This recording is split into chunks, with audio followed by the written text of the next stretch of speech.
Bem-vindos ao Porque Sim Não é Resposta com o psicólogo Eduardo Sá. Uma ouvinte escreveu-nos com uma dúvida que muitas famílias conhecem. Tem 2 filhos de 3 e 5 anos que ainda dormem na sua cama. Olá, Eduardo. Esta mãe quer saber se há uma idade certa para cada um ir para o seu quarto. Olá, Judite. Bom, isto é daqueles assuntos que invariavelmente deixam algumas mães um bocadinho suscetibilizadas connosco. Bom, se as coisas se fizessem com um formato mais ou menos normalizado, digamos assim, eu acho ótimo que as crianças saiam do quarto dos pais para o quarto delas, ali entre os 8 e os 10 meses, acompanhadas do seu berço e, inevitavelmente, com aquelas proteções de cabeça e tudo mais que tem cheiro a mãe por todos os lados. O que faz com que, de certa maneira, não estando a mãe, ela acaba por estar. Uma transição como essa é uma transição mais tranquila, porque, no fundo, uma criança desde muito pequenina percebe uma coisa magnífica.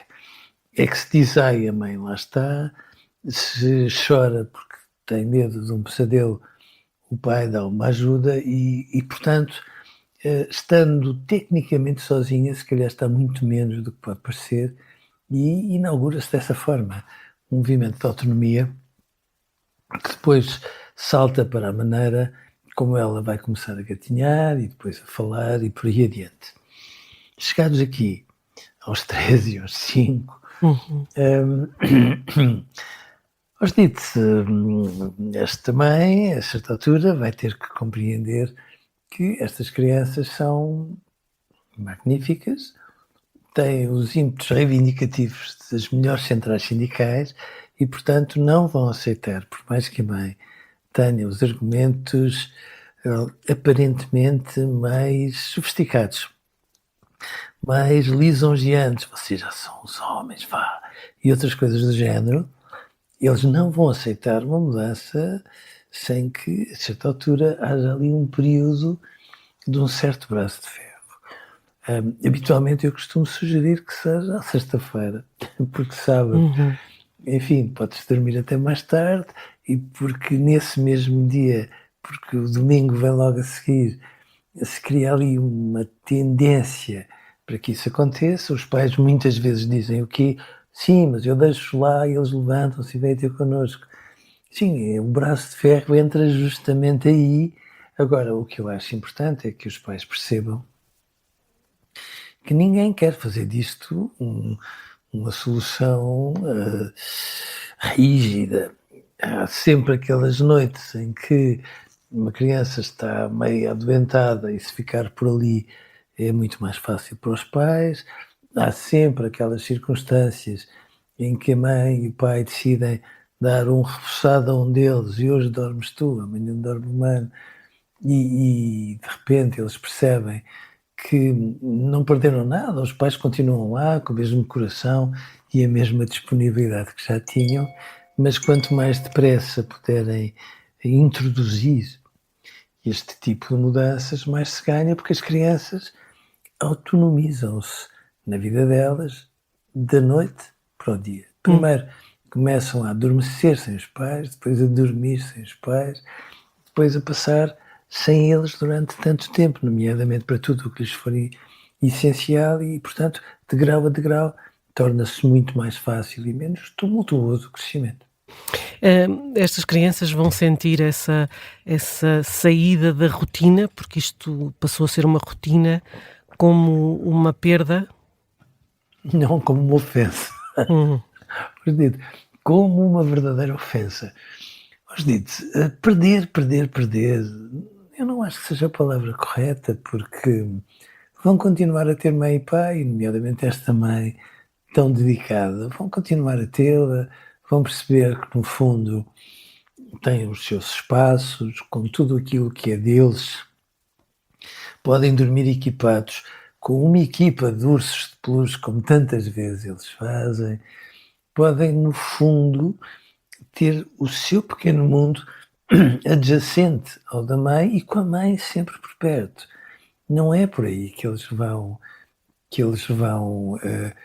ficar mais frágeis, vão se sentir ofendidos num primeiro momento, porque a regra é a regra de todas as crianças mimadas. Se tu gostasses verdadeiramente de mim, não me contrariavas, logo, ao fazeres uma coisa deste quilate, eu vou rever em baixa toda a cotação que te tenho atribuída. É mais ou menos assim. Os familiares têm avisado para o facto deste leito partilhado gerar dependência e também reduzir a autonomia. E há fundamento nisto, nesta redução da autonomia? Exatamente na sequência daquilo que eu estava a dizer. É muito importante ter a melhor mãe do mundo, mas a melhor mãe do mundo não significa estar dependente para quase tudo daquilo que ela possa trazer. Pelo contrário, porque até para a mãe isto vai fazendo com que ela se sinta um bocadinho sufocada e sem grandes argumentos para ter um bocadinho de tempo para ela.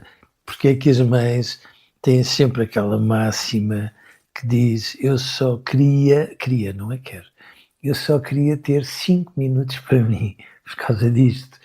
E, portanto, sem dúvida. Agora, eu também percebo que quando os familiares vão sugerindo, e às vezes não vão sugerindo, vão dando um palpite, ou às vezes já não é bem um palpite, é quase uma advertência, isto que em condições normais seria vivido com relativa tranquilidade, fica ali um bocadinho desconfortável. E depois, quanto mais desconfortável, é mais difícil para a mãe assumir uma posição serena por ela própria em relação a estas duas crianças. Esta mãe diz que dorme com os filhos em parte porque gosta de os sentir perto, já que passa o dia longe. Bem-vinda ao mundo das pessoas bondosas. Claro que sim, Judite. Claro que sim. Aliás, eu a certa altura costumo dizer que não fica muito claro se são as crianças que têm dificuldade de passar sem a mãe ou as mães dificuldades de passar sem as crianças. Quem é que fica a dar colo numa circunstância destas? Dão um colo mutuamente, não é? Mas lá está. Há sempre um argumento que eu acho que é imbatível. Quando as mães percebem que a relação custo-benefício de um gesto bondoso como este, no final, não beneficia tanto os filhos como era suposto, como elas desejam, claro que as mães muito rapidamente emendem a mão e fazem tudo aquilo que estiver ao seu alcance para que o crescimento dos filhos seja o menos sobressaltado possível. Eduardo, hoje ficamos por aqui. Amanhã voltamos com mais um tema. Até lá, já sabem, continuem a escrever-nos para eduardosá@observador.pt. Este e todos os episódios estão disponíveis em podcast. Eduardo, um grande abraço, obrigada e até amanhã. Um abraço, Dito, e até amanhã também.